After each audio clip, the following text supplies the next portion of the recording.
నమస్కారం సార్. నమస్తే. సార్, జగన్ గారి సిద్ధం సభ నిన్న రాప్తాడులో జరిగింది కదా సార్. అయితే అక్కడ ఒక ఏబిఎన్ జర్నలిస్ట్ పైన కొంతమంది దాడి చేయడం సంబంధిత వీడియోలన్నీ కూడా వైరల్ అవుతున్నాయి. టీడీపీ వాళ్ళు కూడా విమర్శిస్తున్నారు సార్ ఈ ఘటన పైన. మరి ఏం జరిగింది అసలు సార్ అక్కడ? అక్కడ నిన్న రాప్తాడులో సిద్ధం సభ జరిగినప్పుడు ఆంధ్రజ్యోతి సంబంధించిన ఫోటో జర్నలిస్ట్ శ్రీకృష్ణ అతని మీద వైసీపీ కార్యకర్తలు అతన్ని పట్టుకొని నీ కార్డు చూపించు అది ఇది అని చెప్పి విపరీతంగా చుట్టుముట్టేయడం, అతను సమాధానం ఇచ్చే లోపలే అతన్ని కొట్టడం, పిడిగుద్దులు గుద్ది వీపంతా కూడా కమిలిపోయింది, ముఖం మీద గుద్దారు, బ్లడ్ అంతా వచ్చేసింది. వీడియోలు ఫోటోలు అన్నీ కూడా బయటకు వచ్చాయి. దీని మీద రాష్ట్ర వ్యాప్తంగా కూడా ఆంధ్రప్రదేశ్ వర్కింగ్ జర్నలిస్టుల అసోసియేషన్ తరపున దాదాపు ప్రతి టౌన్లో కూడా కలెక్టరేట్లకి ముందు నిరసన తెలియజేయడం ఇవి జరుగుతున్నాయి, ఖండిస్తున్నారు. అట్లాగే లోకేష్ ఖండించాడు, పవన్ కళ్యాణ్ కూడా ఖండించాడు. పవన్ కళ్యాణ్ కూడా ఈరోజు మాట్లాడుతూ గతంలో కూడా పెదకూరుపాడులో ఇసుక మాఫియా మీద రాయడానికి వెళ్ళిన విలేకరిని కొట్టారు, అట్లాగే తునిలో ఈ గవర్నమెంట్ వచ్చిన కొత్తలో తునిలో ఒక విలేకరిని చంపేశారు అనేది కూడా ఆయన చెప్పారు. ఏదేమైనా ఇది ఖచ్చితంగా ఖండించాలి. ఎందుకంటే ఒక ఫ్రీడమ్ ఆఫ్ ద ప్రెస్ అనేది చాలా ఇంపార్టెంటు. ఈ జర్నలిస్టులు వాళ్ళు ఏ రాజకీయ పార్టీతో అనుబంధంగా ఉన్నప్పటికీ కూడా జర్నలిస్టుల రోల్ అనేది ఇప్పటికి కూడా సమాజంలో ఉంది ఖచ్చితంగా. ఎందుకంటే అదర్వైజ్ ప్రభుత్వాలు చేసే అనేక అరాచకాలు కావచ్చు, పెత్తందారులు కావచ్చు, బాగా డబ్బులున్న అధికారము డబ్బు ఉన్న వాళ్ళ అరాచకాలు బయటికి వచ్చే అవకాశం లేదు. అట్లాగే పేద ప్రజల మీద, పేద కులాల మీద జరిగే దాడులు కానీ ఇవన్నీ కూడా బయట ప్రపంచానికి రావాలంటే ఖచ్చితంగా జర్నలిజం అనేది ఇంపార్టెంట్, జర్నలిస్టులు ఇంపార్టెంట్. రెండోది, తను ఏ రకంగానూ అక్కడ వెళ్ళి వాళ్ళనేమి నేరం చేయలేదు. ఇతను డ్యూటీలో భాగంగా అతను వెళ్ళాడు. అతను నిజానికి అతని రాజకీయ అభిప్రాయాలు కానీ ఏవి కూడా ఎవరికేమి తెలియదు కూడా. ఒకవేళ అతను తెలుగుదేశం కార్యకర్త అయినా కూడా అక్కడికి వెళ్ళినప్పుడు కొట్టే హక్కు ఎవరికీ లేదు. సో కాబట్టి అది ఖచ్చితంగా ఖండించాలి. దాన్ని ఇంకొకటి ఏం చెప్తున్నారంటే దగ్గరలో పోలీసులు ఉన్నా కూడా ఆపడానికి ట్రై చేయలేదు అన్నట్టుగా ఉండిపోయినారు అని చెప్తున్నారు. అది కూడా ఖచ్చితంగా కరెక్ట్ కాదు. దీని మీద ఒక ప్రత్యేకమైన విచారణ జరిపి, ఎందుకంటే వీడియోలు ఉన్నాయి కాబట్టి ఎవరు కొట్టారో వాళ్ళ మీద ఖచ్చితంగా కేసులు ఫైల్ చేసి వాళ్ళని అరెస్ట్ చేయాల్సిన అవసరం అయితే ఖచ్చితంగా ఉంది. సో ఇకపోతే మన జగన్ ప్రభుత్వం వచ్చినాక జర్నలిస్టుల మీద చాలా సార్లు దాడులు పెరిగాయి అనేది చాలామంది చెప్తున్నారు. అందులో వాస్తవం ఉందనేది ఇవాళ నిన్న సంఘటన చూసినా కూడా తెలుస్తుంది. అయితే అదే సమయంలో మనం డేటా కానీ చూస్తే బీజేపీ నేషనల్ లెవెల్లో అధికారంలోకి వచ్చినాక జర్నలిస్టు మీద తీవ్రమైన దాడులు పెరిగాయి. ఒక 92 నుంచి 2022 వరకు నేను ఇందాక డేటా చూశాను. ఆ డేటా ప్రకారం 61 మంది జర్నలిస్టులు ఇండియాలో హత్యకు గురయ్యారు. రకరకాల పద్ధతుల్లో వాళ్ళని హత్యలు చేశారు. 61 మందిని, 928 మంది జర్నలిస్టులని జైళ్ళల్లో పెట్టారు.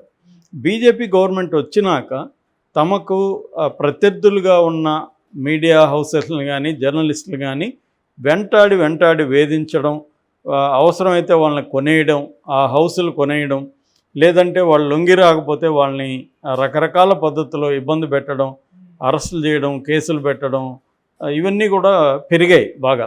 మనం చూసాము ఎన్డీటీవీ సరెండర్ కాకపోతే నానా బాధలు పెట్టారు, వాళ్ళ మీద దాడులు చేశారు, ఐటీ రైడ్స్ పంపించారు, అన్నీ చేసి చివరికి వాళ్ళు చేతులు ఎత్తేస్తే అదాని కొనుక్కున్నాడు దాన్ని.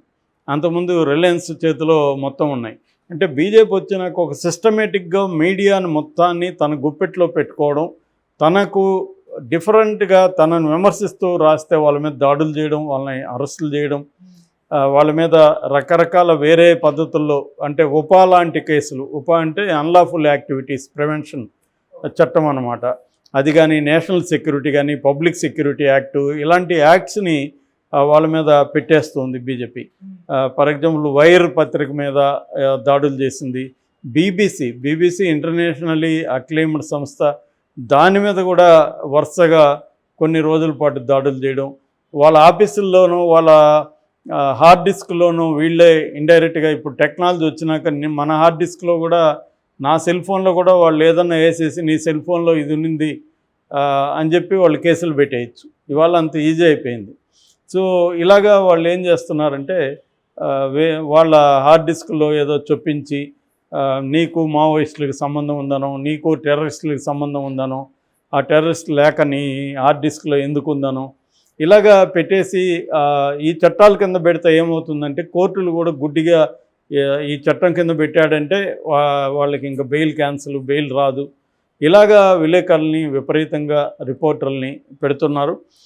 మన rights and risks analyst group ఒకటి ఆ మధ్య సర్వే చేసినప్పుడు 2002ని వాళ్ళు తీసుకొని సర్వే చేస్తే దేశంలోనే ఎక్కువగా దాడులు జరిగింది జమ్మూ కాశ్మీర్ విలేకరుల మీద.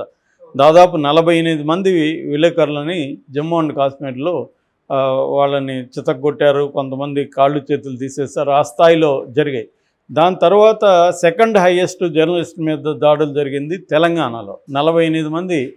అంటే ఈ రిపోర్టు నేను చెప్తున్నాను, ఈ rights and risks analyst group చేసిన నివేదిక ప్రకారం ఫస్ట్ మన దేశంలోనే highest number of atrocities on journalist Jammu and Kashmir అయితే, సెకండ్ హైయెస్ట్ వచ్చి తెలంగాణ కేసీఆర్ గవర్నమెంట్లో 48 మంది విలేకరుల మీద 2022లో 48 మంది విలేకరుల మీద. చివరికి ఏ స్థాయి అంటే మనం చూసాము, ఆయన తీన్మార్ మార్లాన్ ఎన్నిసార్లు జైల్లో పెట్టారు వాళ్ళ గ్రూపుని. అతను చేసింది ఏంది, కేసీఆర్ గవర్నమెంట్లో జరిగే అన్యాయాల్ని తీవ్రంగా ప్రశ్నించారు. అతనిలో ఏమైనా లోపాలు ఉంటే ఉండొచ్చు, కానీ అతన్ని జైళ్ళల్లో పెట్టే స్థాయి అయితే ఏం కాదు. అలాగా తొలి వెలుగు ఇలాంటి కొన్ని ఛానల్స్ వాటి మీద, అంటే తనకు ప్రత్యర్థిగా ఉన్న వాళ్ళని కేసీఆర్ ఎలా డీల్ చేశాడో మనం చూసాం. చివరికి ఆంధ్రజ్యోతి, TV9 లాంటి వాళ్ళని 1 year పాటు ఫస్ట్ దీంట్లో వాళ్ళని వాళ్ళ ప్రసారాలను కానికుండా అడ్డుకున్నారు. చివరికి వాళ్ళందరూ సరెండర్ చేసే విధంగా చెప్పాడు కేసీఆర్, నేను మమ్మల్ని 1000 అడుగులు 10,000 అడుగుల బొంద పెడతాను ఇలాగ మాట్లాడేవాడు. ఎవరితోనూ విలేకరులతో సమావేశంలో కూడా తీవ్రంగా అటాక్ చేశాడు. ఏమాత్రం విలేకరులకు కానీ జర్నలిస్టులకు కానీ ఏమాత్రం విలువని ప్రభుత్వం ఏదైనా ఉందంటే బీఆర్ఎస్. సో ఇక్కడ సైలెంట్గా ఉండిపోయారు. మీడియా కూడా ఒక రకం సరెండర్ అయిపోయింది. సో ఇక మీడియాలో విషయానికి వస్తే రిపోర్టర్స్ వితౌట్ బార్డర్స్ అనే ఇంకొక సంస్థ ఒక సర్వే చేసింది. అదేంటంటే వరల్డ్ ప్రెస్ ఫ్రీడమ్ అనే ఒక టాపిక్ మీద చేసినప్పుడు మొత్తం 180 దేశాల్లో ఇది సర్వే చేస్తే మన దేశం 142వ స్థానంలో ఉంది. అంటే అంత వరస్ట్గా ఉంది, అంటే కిందికి వెళ్ళిపోయింది ఫ్రీడమ్ దీంట్లో. అంటే ఫ్రీడము, విలేకరులకి ఫ్రీడమ్ ఉన్నది, విలేకరుల మీద సేఫ్గా ఉన్న ఇండెక్స్ తీసుకుంటే ఇది 142 అనమాట 180లో. అంటే one of the most dangerous countries for journalist అనమాట ఇండియా. అంత ఘోరంగా ఉంది. బీజేపీ వచ్చినాక ఇది బాగా పెరిగింది. అట్లాగే స్టేట్ గవర్నమెంట్స్ కూడా, లైక్ ఇప్పుడు జగన్ ప్రభుత్వం కానీ, అంతకుముందు తెలుగుదేశం ప్రభుత్వం అది కూడా తక్కువేం కాదు, అప్పుడు కూడా విలేకరుల మీద చాలా దాడులు జరిగాయి. సో ప్రభుత్వానికి వ్యతిరేకంగా లోకల్ స్థాయిలో ముఖ్యంగా స్ట్రింగర్స్ వీళ్ళు ఏంటంటే గ్రౌండ్ లెవెల్లో రియాలిటీస్ని తీసుకొని రాస్తూ ఉంటారు. సో వాళ్ళ మీద కక్ష పెట్టుకోవడం చేయడం అనేది ఒక ఎత్తుగా జరుగుతుంది. అయితే దీంట్లో ఇంకొక పార్శాన్ని కూడా మనం మాట్లాడుకోవాలి. ఇవాళ ప్రెస్ ఫ్రీడమ్ అన్న, మీడియా ఫ్రీడమ్ అన్న అర్థం మీడియా ఓనర్స్ ఫ్రీడమ్గా మారిపోయింది. అంటే ఇప్పుడు మనం ఈనాడు, జ్యోతి ఇలాంటి వాళ్ళని చూస్తున్నాం, సాక్షిని చూస్తున్నాము. ఇవన్నీ విడిపోయినాయి, పార్టీల వైజ్గా విడిపోయి నిజాలు రాయడం, రిపోర్టింగ్ అనేది మానేసి మ్యానుఫ్యాక్చరింగ్ కాన్సెంట్ అంటారు. అంటే ప్రజల సమ్మతిని, ప్రజల ఆమోదాన్ని మ్యానుఫ్యాక్చర్ చేయడం, తమకు అనుకూలంగా మలచడం, ప్రత్యర్థినికి వ్యతిరేకంగా తయారు చేయడం అనేది అభాండాలు చేస్తూ, అర్ధసత్యాలు అసత్యాలు రాస్తూ, నిరంతరం విషం జిమ్ముతూ ఉన్న పరిస్థితి ఇవాళ ఉంది. మీడియా అంతా కూడా పార్టీల వైజ్గా చీలిపోయింది ఇవాళ.